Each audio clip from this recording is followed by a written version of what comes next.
Welcome and thank you for joining us today for our Cybersecurity Maturity Model Certification, or CMMC, in a nutshell webinar.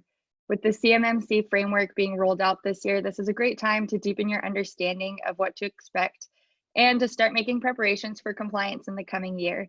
A little bit about the company hosting today's webinar, RSI Security. RSI is headquartered in San Diego, California. We also have sales offices in Portland and in LA. We are the nation's premier managed IT security and compliance advisory service provider. We have 50 employees and over 400 consultants. We were founded in 2008. And part of the reason why we're hosting today's webinar is we are experts at guiding NIST 800-171. We also do a lot of PCI compliance as well, as we are a QSA and ASV, and we're also a high trust authorized assessor, making us really focused and specialized in compliance frameworks. And now a little bit about our speaker today, Christina Vevia. Christina started 10 years ago in development and is a predominantly self-taught coder. She has a passion for building computers thanks to video gaming. She moved into product management and was responsible for application security during the product development lifecycle. And Christina finally made the full jump to cybersecurity by running the CompTIA certification gauntlet. With this background, Christina specializes in compliance frameworks for cybersecurity, such as NIST 800-171, and provides advisory and consulting services to RSI Security's clients. And then just some housekeeping items for today's webinar. The presentation will be provided to you tomorrow via email. So you'll have access to the slides after this. And then also we encourage you guys to ask questions throughout the whole presentation. So you'll see that there's a question and answer box in the controls at the bottom. So please be asking as many questions as you want in that box, and Christina will answer them in the last 15 minutes of the presentation. So without further ado, I'll pass it off to you, Christina. Thanks for the introduction, Ariana. And I just want to give a big welcome to all our webinar participants today. So here's the agenda for the webinar. We're going to start with a brief introduction to CMMC. Then we're going to go into some of the differences between the current framework, which is NIST 800-171, and the new framework, CMMC. After that, we're going to talk about how to prepare and what the compliance timeline is. At the end, we'll wrap up, talk about a couple additional resources, and then, as Ariana mentioned, we're going to go into a period of Q&A.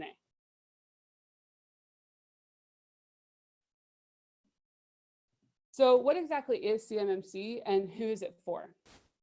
Well, CMMC is the new framework for protecting both federal contract information, or FCI, and controlled unclassified information, or CUI. CMMC as an acronym stands for Cybersecurity Maturity Model Certification. CMMC applies to any company doing business with the Department of Defense, and that also includes subcontractors as well.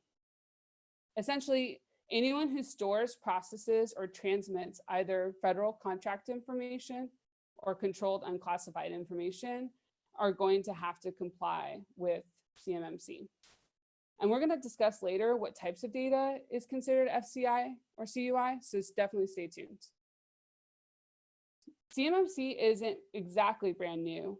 Instead, it evolved from the current standards, which needed improvement. Again, the current standard today is NIST 800-171. It was estimated that there was about $57 billion to $109 billion worth of cost to the US economy due to malicious cyber activity in 2016. It's more than just money though. The defense industrial base, for any loss to controlled unclassified information, it increases risk in both national economic security and in turn national security itself. So the Department of Defense has brought along this new framework, CMMC, and they hope to help enhance the cybersecurity posture of the defense industrial base.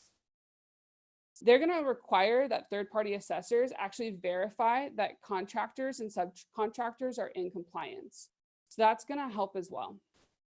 And as we'll start to see, each level of CMMC is required to protect CUI on a contract by contract basis, because each level of CMMC actually has a different scope or focus for that level. Before we move too far though into the specifics of this new framework, I want to kind of cover some basic terms and concepts.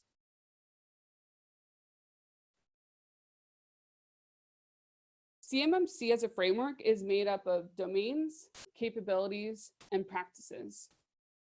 Starting at the bottom, practices, you can basically consider these to be the security controls or the activities you're performing to ensure security.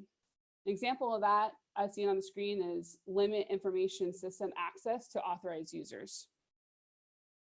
The domains and capabilities then are really just a way to categorize the practices into different buckets. Domain being the highest level category, there's 17 in CMMC. An example here is access control. And each domain then contains one-to-many capabilities. In this example, I'm showing a capability that's called established system access requirements. And capabilities, again, in turn, have one or more practices.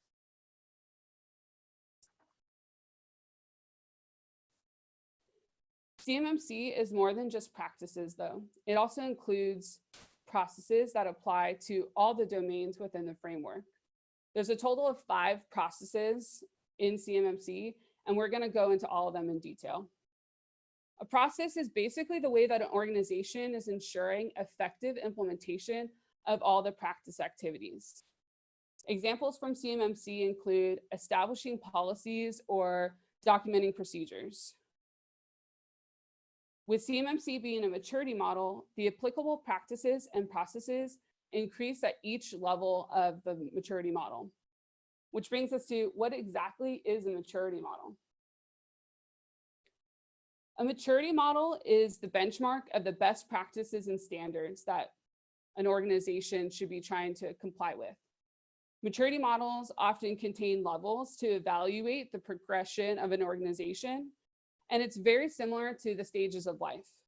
You want to start with crawling before you stand, before you walk, and before you run.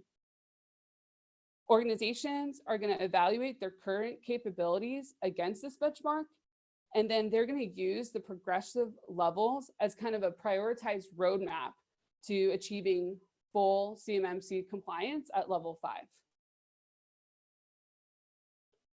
So as you can see, progressing through the levels of CMMC, you'll continue to add additional practices and processes at each of the 5 levels throughout the maturity model. I'll be going into the specifics of the practices and processes at each level later, but I do want to take a moment to look at what the business focus and scope of each level really entails.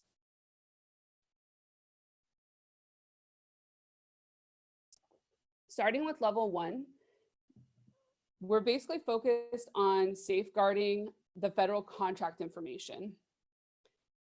FCI, or federal contract information, is the information provided by the government to the contractors or generated for the government in the course of performing the contract.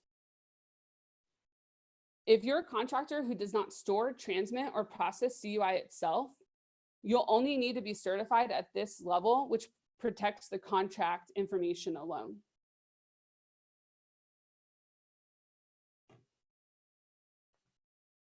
Going into level 2, the focus here is really about transitioning from basic safeguard of FCI to actual protection of the controlled unclassified information, or CUI. This, at its core, is the purpose of the maturity model.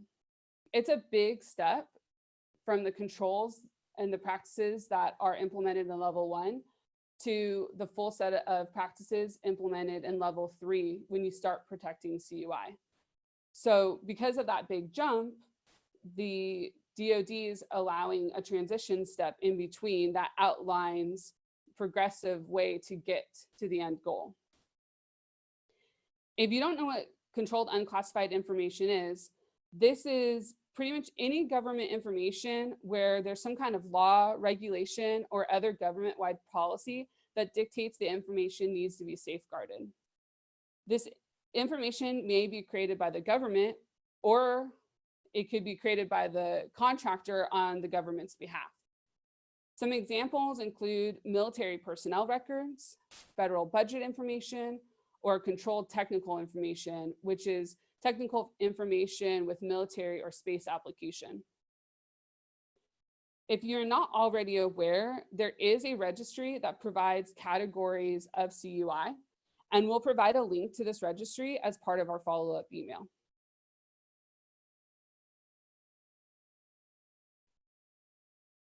Going into levels 3 through 5, this is the set of levels in the maturity model that focuses on the protection of the CUI itself.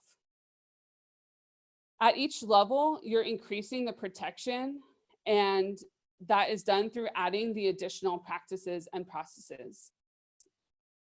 It's reasonable to expect that a contract will specify level 3, 4, or 5 based on the type of CUI that's being stored, processed, or transmitted. Levels 4 and 5 have an additional focus that's above the basic protection of the CUI. It's also adding practices that will reduce risks of advanced persistent threats, or APTs. APTs are attacks that are sponsored by nations or very large organizations. Armed now with our foundational understanding of this new framework, let's discuss the differences between NIST 800-171 and CMMC.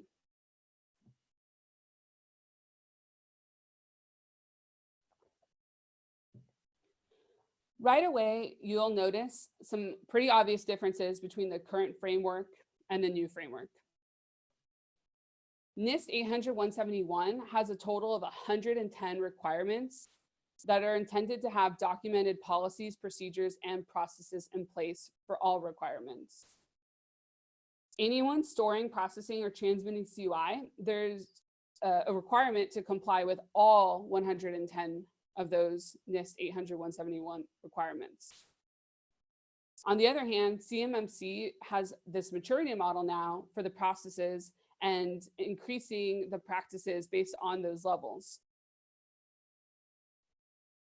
Other key differences between the two include that today, NIST 800-171 is a self-assessment, whereas CMMC is going to require a third-party audit, and proof of compliance will be required at the time of contract award. That means you have to hire a third-party assessor who can certify you in which level of the CMMC framework you meet. And that certification level will be defined in both the request for information and request for proposal.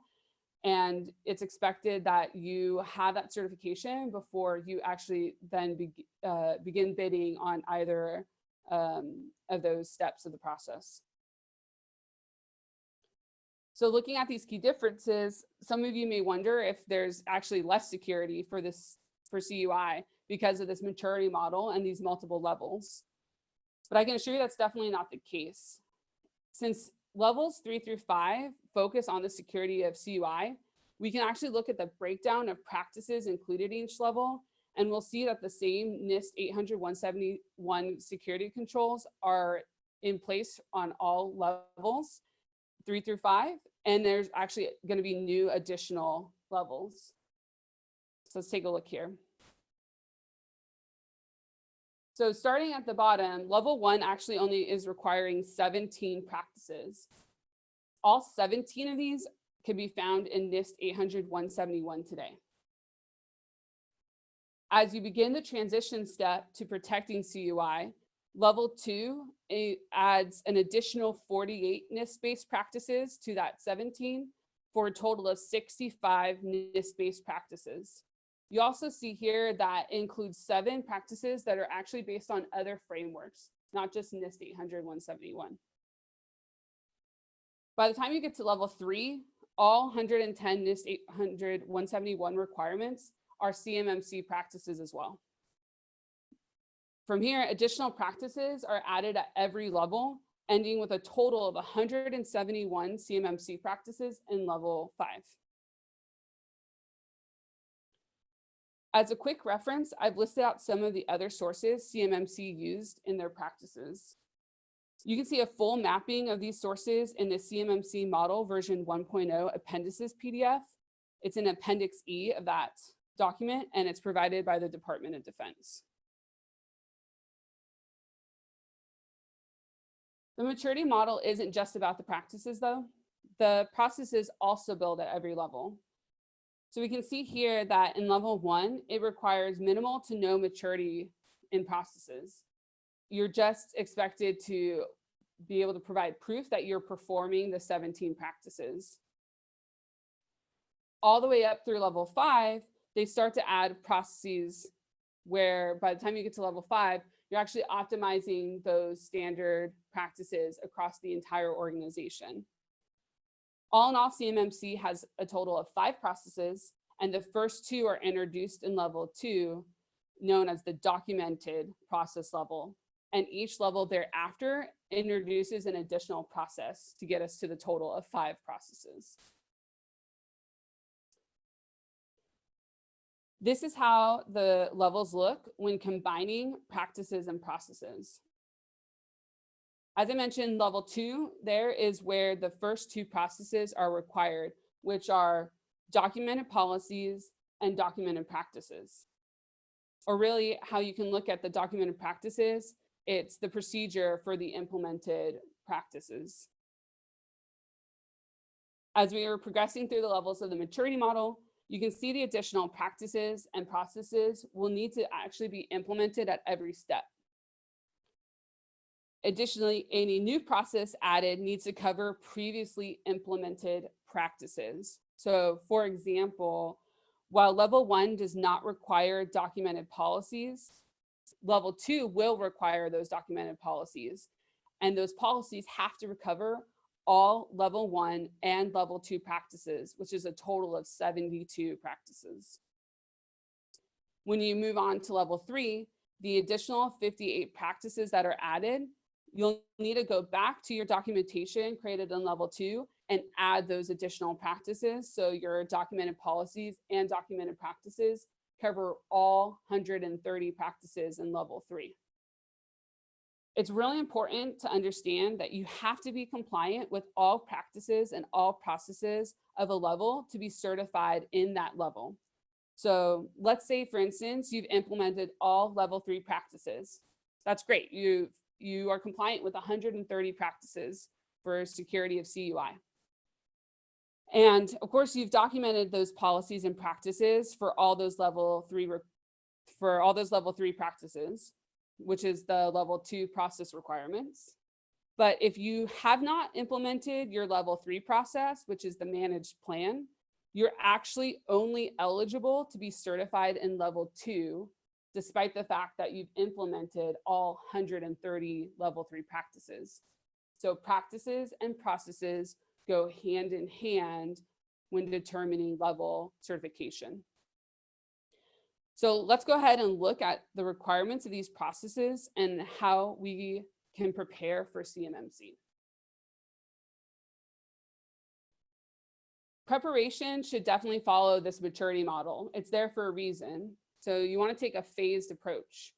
And we recommend that you take the same 3 simple steps at each level, starting with assessing the practices of that level and your compliance with them, and remediating any non-compliance to those practices. After that assessment, then you can begin documenting whatever process is required at that level, or whatever previous documentation needs to be updated from previous levels. And then after you've done both those steps, then it's time to level up to the next step of the maturity model. Just as a quick reminder, NIST 800-171 is still the requirement today. So that's not going away until CMMC has been fully rolled out. So as your organization is preparing for CMMC, consider that you want to at least reach level 3, because that would be about what NIST 800-171 compliance is. And you want to continue to be compliant to that regulation until it's been fully sunsetted.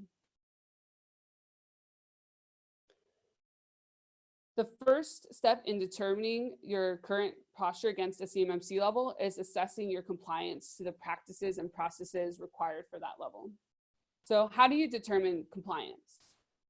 Well, first you want to look at each practice and determine if it's applicable to your organization. Not everything will be. An example today is in NIST 800-171, there's several requirements around remote access. And if you don't allow remote access anywhere on your network or on any devices on your network, then those requirements would not be applicable to you.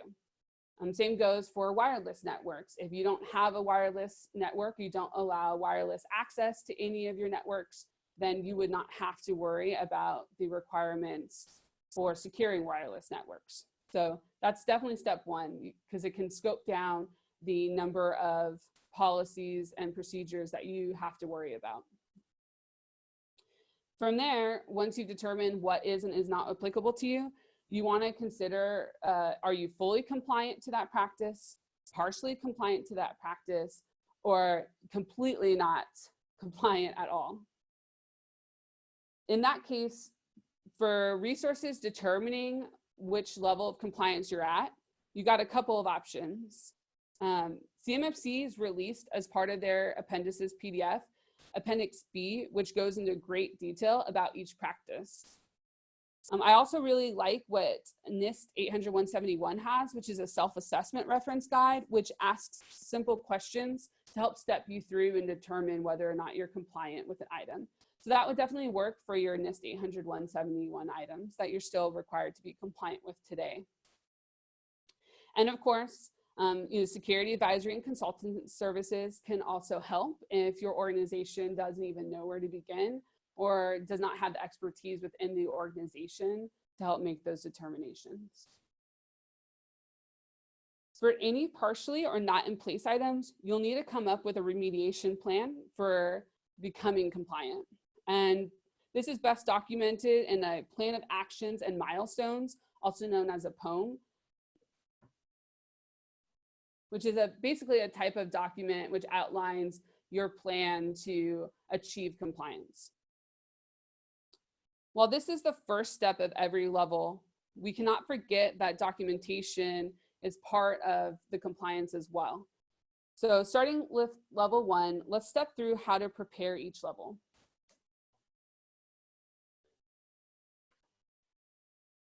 So again, you've already done the assessment and remediation, or you've planned out your remediation for all the 17 practices that are included in level 1. Then, even though level 1 doesn't require any process documentation to be put in place, this is really a great opportunity for you to crawl before you stand.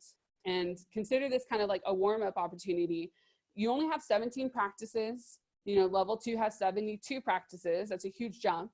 So this would give your organization a nice chance to figure out how those policies will be documented and structured, and how those other documentation pieces will be structured as well. And CMMC provides expectations on what these first 2 processes, the documented policies and practices, should include. Starting with policies, which are essentially just high-level statement. What's the expectation for planning and performing the process? A policy should include a clearly stated purpose. It should define the scope of the policy. Is it enterprise-wide? Is it for a specific department? Is it narrowed down to an information system? It needs to define roles and responsibilities of the activities practiced and covered, and establish or direct the establishment of procedures to carry out and meet the intent. It also should include references to all the regulatory guidelines the policy addresses. And most importantly, senior management needs to have accountability to these policies, and your policies should require that the senior management signs, and the policy should contain their signature. For our second process, CMM basically states that practices need to be established, documented, and followed. Again, I really just consider this to be a documented procedure. And the elements of this document include the specific activities involved in satisfying the intent of the related policy, the documented practices which explain to individuals how to perform the task or activity in a repeatable way. So the kind of a how-to. And the how-to, it's going to actually be able to vary based on your organization needs. For levels 2 through 4, it can be as simple as a handwritten desk procedure. But you'll see when we get to level 5 that these actually need to be formal organization standard operating procedures that are managed and controlled. If you're ahead of the game, that's great. But if you're just starting out, don't worry too much about, again, how detailed these documented practices are. So now that you began crawling with level 1, it's time to stand up. And that begins again with assessing and remediating the now new level 2 practices. And once you've completed that assessment, you can add those practices into your documented policies and procedures. I just want to note a quick aside here. If you're familiar with it today, the System Security Plan, which is a NIST 800-171 requirement, it's not going away. I have the reference here to the CMMC requirement that also includes it. And so while not a process, it is still a very important document that is required starting in level 2 and also needs to be included in your documentation library. Once you're ready with all your documentation at level 2, it's time to move on to level 3. Begin again with the assessment and remediations of these new practices. Item of note, the level 2 to level 3 jump is about 58 additional practices, which is the largest jump between levels. Level 1 to level 2 is a close second with 55. So these are going to be the two hardest levels to move through when assessing and documenting. Don't forget, after you have done your assessment of the new level 3 requirements, to go back to all those documented policies, procedures, and system security plan and add these new practices into that documentation. Once you've completed that, you can begin establishing the level 3 CMMC process, which is creating and documenting what is called a managed plan, which outlines how you'll achieve each domain. So this is a domain level plan. This is going to be strategic level objectives that inform leadership of the status as it relates to each domain. And the document itself can either be standalone, embedded in a more comprehensive document, or distributed among multiple documents. So lots of different ways you can organize that. The elements of this managed plan, it should include mission statement or a vision statement of some kind, strategic goals or objectives that are in a SMART format. If you're not familiar with that acronym, SMART stands for specific, measurable, attainable, results focused, and time bound. The managed plan also needs to reference the relevant standards and procedures. It is needing to include a project plan that records the activities, the due dates of those activities, any organizational resources assigned to the management or oversight of the activities, like the funding, the people, and the tools needed to conduct those activities. You also need to have training outlined in the plan, any training that's needed to perform the domain activities. And you want to include notes of who in the organization, the relevant stakeholders, are involved in ensuring that this domain is compliant. So after this plan's established, you're all ready to move to level 4. So it's a little bit like Groundhog Day with this rollout between the levels. But once again, you're going to begin with assessing the new practices. Fortunately here, you only have 26 new practices you need to assess. And then you're going to go back to all that previous documentation, policies, procedures, system security plan, and the managed plan. And you're going to add those 26 new practices into that documentation. Once all that's completed, it's time to turn your attention to the new level 4 process requirement. In this requirement, you'll need to document the process by which you review and measure the effectiveness of your practice implementation. So this is a great place to go back to those SMART goals from your managed plan and pull out the measures that you've defined there so that you can review your implementation against those measures.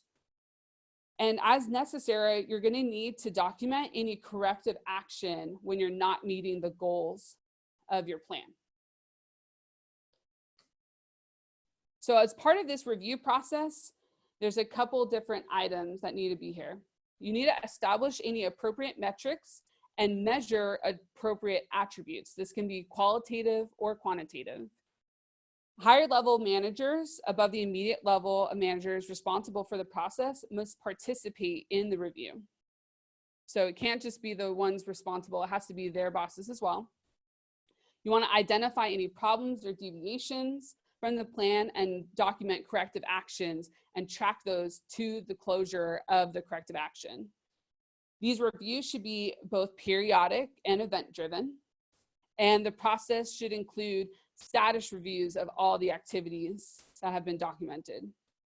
Any issues identified in process and plan reviews need to be recorded as well, and risk associated with those activities should be documented. Recommendations for improvement should be tracked, and the status of any improvements being development need to be included in the status update as well, and schedules for achieving any milestones regarding those improvements. Once you've completed this step, you're ready to move on to the next level, which is level 5. And again, you're gonna begin with the assessment, add to all your documentation, and then turn to the final CMMC process, which is the optimization through standard practices.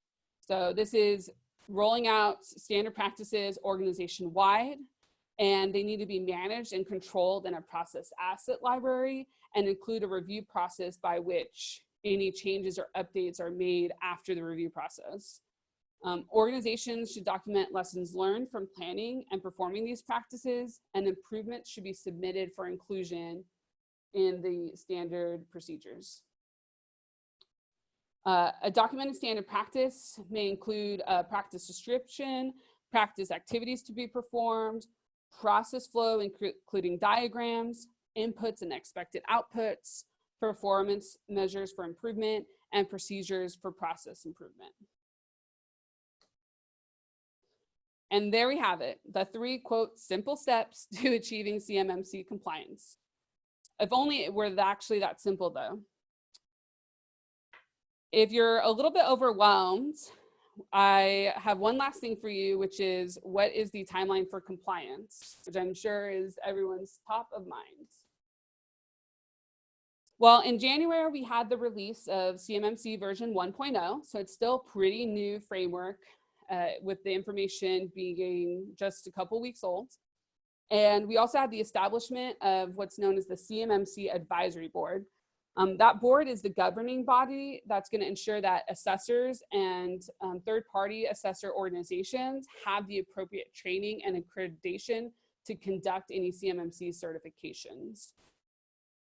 So there are 2 parts to this timeline. There's the guidance and training to the assessors, and that's going to expand on the requirements for determining compliance of CMMC practices and processes. And then the second part is the timeline by which the DoD is going to actually start requiring CMMC certification to bid on contracts.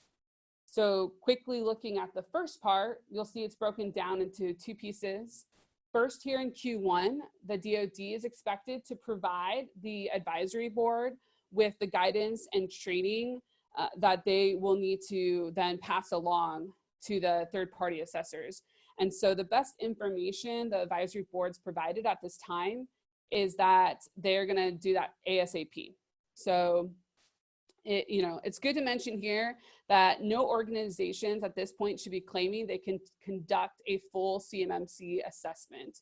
At best, any organization like RSI Security can assist in preparing through advisor and consulting or technical writing, but CMMC certification is not going to be possible until the advisory board releases the training and starts actually certifying the third parties in that certification process. And so, this could definitely impact the second timeline, but what we have as far as the most recent information in a DoD press release is that approximately 10 RFIs are expected to incorporate CMC as early as June of this year. And then 10 RFPs will incorporate CMMC in September. All in all, it's been documented that's going to be a complicated rollout with a 5-year timeline. And so, that's what exactly that's going to end up looking like is still to be determined. What we do know, though, is that if you don't get certified, you will not be able to bid on contracts that have CMMC requirements. And that means by as early as 2026, if not sooner, you can basically expect to no longer be able to bid on any contracts. So I think the important thing to take away here is don't wait. It's time to start now. Implementing security maturity takes time. And while the third-party assessment organization accreditation is still forthcoming, you can start planning as an organization that certification could happen as early as Q2 or Q3 of this year. And, at the end, I just want to say that RSI Security can help. We know that NIST 800-171 is still the requirement today, so we conduct assessments against those standards. And we can also take into consideration the current CMMC information provided. And we have both compliance, advisory, and consulting services, as well as technical writing services. So the additional resources we're going to provide is a follow-up email. It's going to also include this presentation deck. You have a link to request a consultation and it includes a discount offer. And if you're on here for your CPE credit, we'll include that certificate in the follow-up email.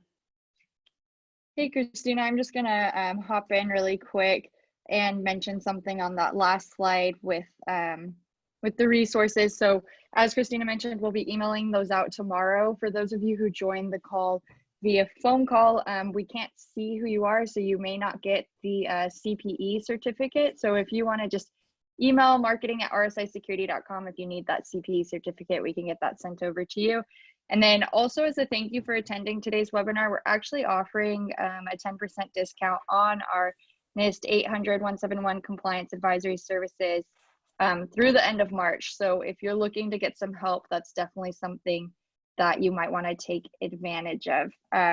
So yeah, I'll pass it back to you, Christina, for the Q&A portion of our webinar. Great, thanks. All right, so let's see, start looking at questions here. Will documents that are communicated be marked clearly for contractor or subcontractors which specifically classify these as CUI? I believe that this question relates to the documents that are being passed. And it is a requirement that CUI, any CUI information is classified. So if you're a contractor or subcontractor who's working with another contractor or subcontractor, then it is their responsibility, as long as you indicate that in your contract, it is their responsibility that they should be marking, like, let's say any files or emails they send to you as classified, and they should be transmitting that to you with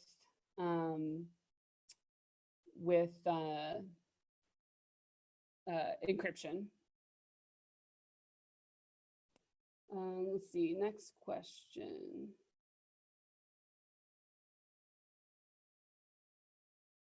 Just reading.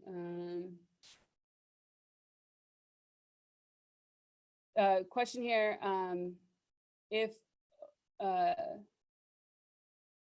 only selected systems maintain and process CUI, can you only apply the CMMC practices against that system, or does it have to be company-wide? That's a really great question. So when architecting your network, you absolutely want to consider how to reduce scope of your systems and your network, so that any location where CUI is stored or processed or transmitted is segmented and limited. So great examples I've seen from other organizations is having wireless networks where, let's say, employees can access the wireless network with their personal devices, that those should be completely segmented from the company main network, where the workstations that contain the CUI have access. And then that will ensure that the scope of CMMC is reduced to only the one network and not inclusive of personal devices, for instance, that are accessing the same network. Or other examples would include let's say your marketing team who doesn't need to have access to CUI, they should be on their own subnetwork so that they do not have to be included in the scope of your assessment.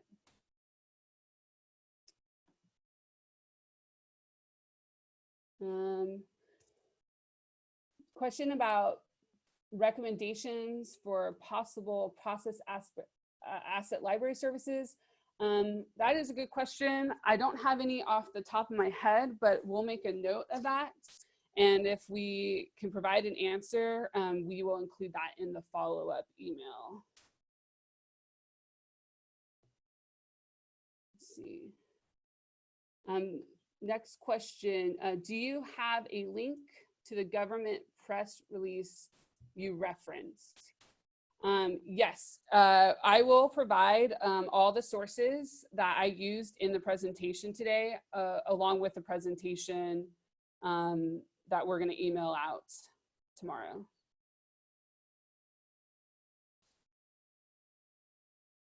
Okay.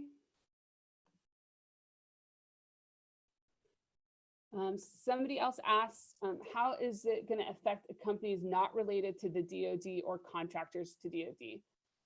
Will CMMC at some point become a trend for everybody? That I think, from a security standpoint, could be a possibility.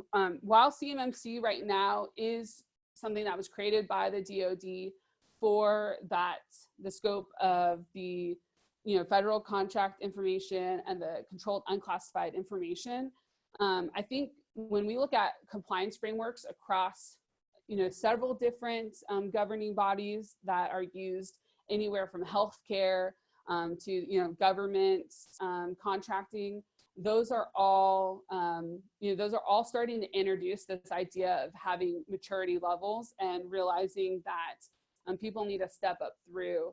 So I think there is some potential out there that CMMC could be implemented for other requirements and other compliance and regulatory requirements.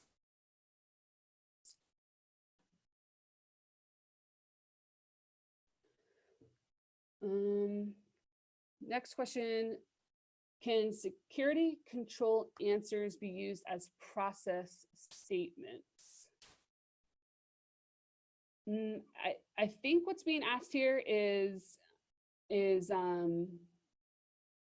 you have, let's say, what you are doing in order to comply with the security it it may work for some of the levels. I don't, unfortunately, because the specific guidelines for assessing each of the items hasn't been completely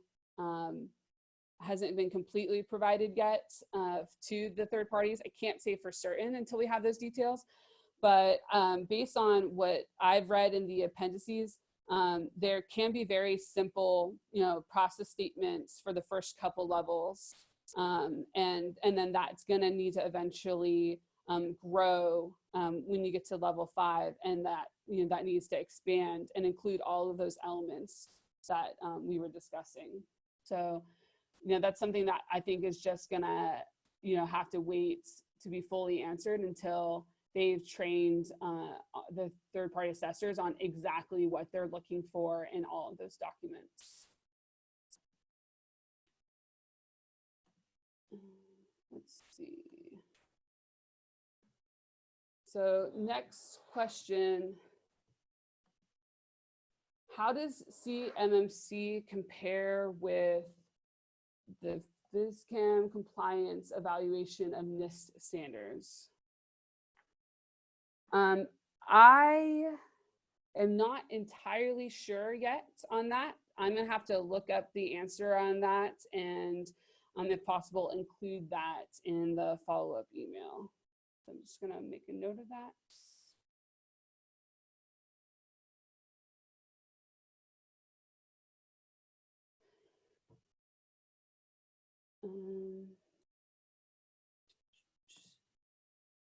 All right.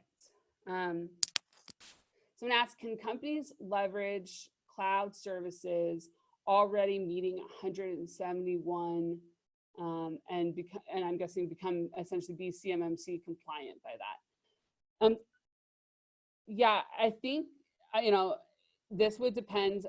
There are still gonna be practices that can't be covered by cloud services. For like right off the top of my head, security awareness training, that is something that you're gonna have to implement in your organization. Same thing, having a system security plan, you still have to have that document in place, even if it's pointing to a bunch of cloud services. That is your system security plan. But the spirit, I think, of what's being asked here is, essentially, if you have cloud services that meet those, that meet those requirements for, whatever number of practices, would that reduce the scope? And that's absolutely correct. You can definitely reduce the scope of what you have to worry about as an organization by using other services that are going to be compliant.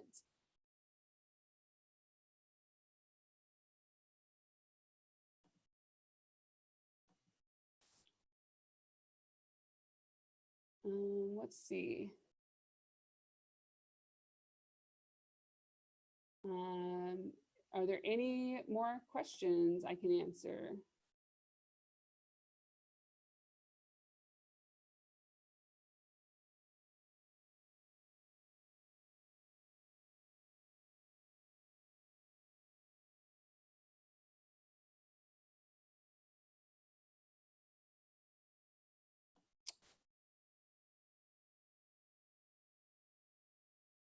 So question just came in, why get certified at level 1?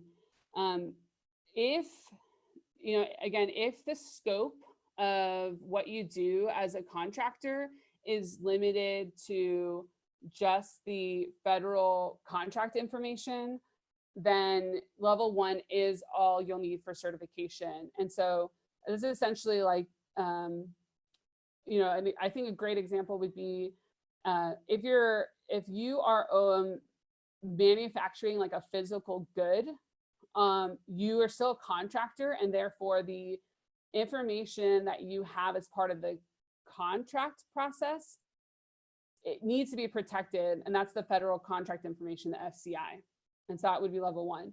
But the physical boot itself, as long as like the requirements for that boot are not stored for you, and that's not covered under CUI, then you don't have any CUI. You're not transmitting that. You're not processing CUI. You're not storing any CUI. So therefore you're not required to have any higher compliance outside of level 1. And so really determining what level of compliance you want to be certified at is going to come from the contract itself. So as these contracts start to add CMMC requirements to them, you'll be looking at these contracts, and if you find your company wanting to bid on a contract and it's a level that you're not certified at, then clearly you need to work towards attaining that level so that you can start bidding at that level. I'm pretty hopeful that as the training and guidance rolls out from the advisory board, that will have much more specific details regarding how the DoD is going to determine the level for each of their contracts. But I would say at a certain point, if you know today you have CUI that you are storing or transmitting or processing, then you need to start working towards level 3. If you don't believe that you have any CUI and that you're just limited to the actual information provided in a contract, then that's where level 1 comes into play. Level 2, since it's transition, should pretty much not be anybody's anybody's goal, end goal. It should just be a step in getting to level 3. Let's see, CMMC requires a 3PAO to issue the certification. Is the 3PAO full assessment required on an annual basis to keep renewing the certificate? No, it's not annual. If I remember correctly, I want to say three years. I'll have to double check that and include that in the follow-up. It's 2 or 3 years before it would have to be renewed. And so that won't be annual, but I will mention that most of the processes that you're implementing, you will be doing annual activities as well. So it's definitely meant to be a continuous compliance of activities and a framework that you're looking at on a regular basis, not just a once the certification comes around.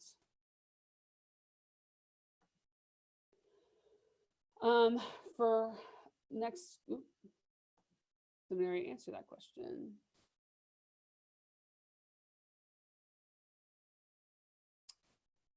Any other questions?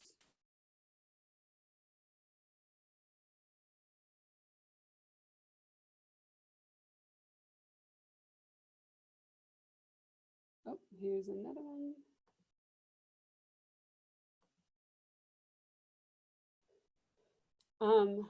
Question, how does CMMC compare to CMMI?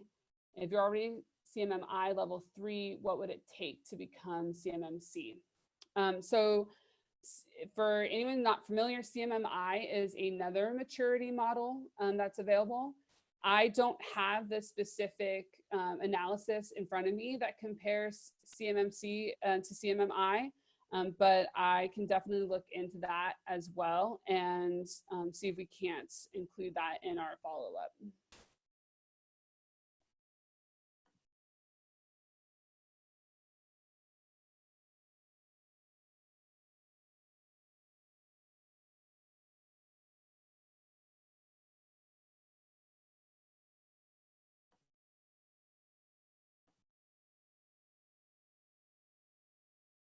Any other questions?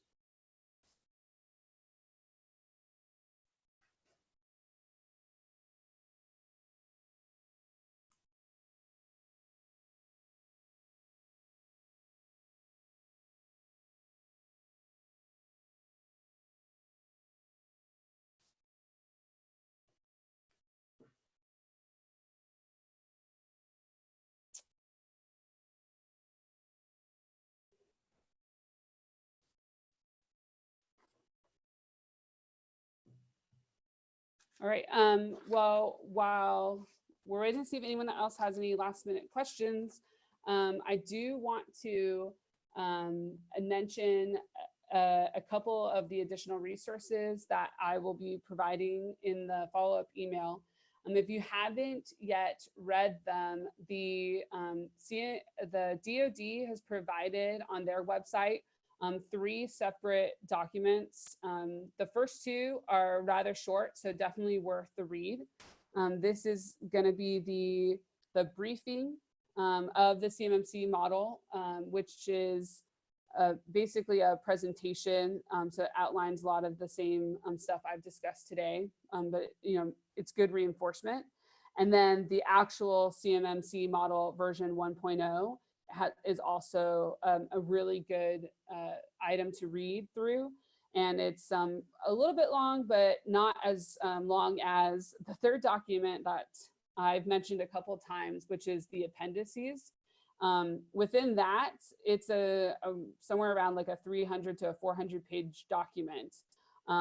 It's going to be good when you need to go for specific detailed information, but it was, I have to say, quite a long read when I had to go through it. So hopefully a lot of the information I provided today, enables you to have that understanding of CMMC without having to move forward with going through all those details until you're ready to, again, to look up something specific. So, when it's time for you to start assessing where you're at with a particular practice, going to the appendix, it's Appendix B.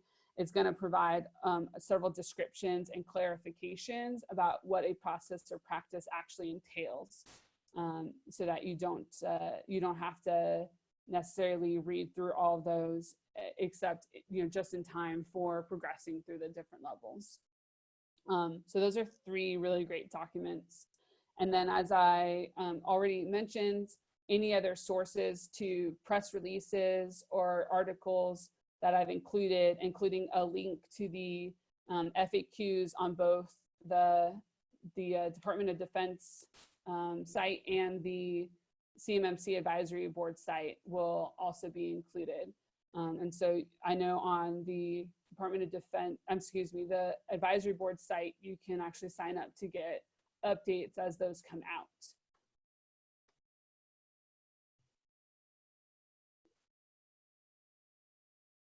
So I guess if at this time there's no further questions, I just want to thank everyone who has been watching and has asked questions and participated, especially.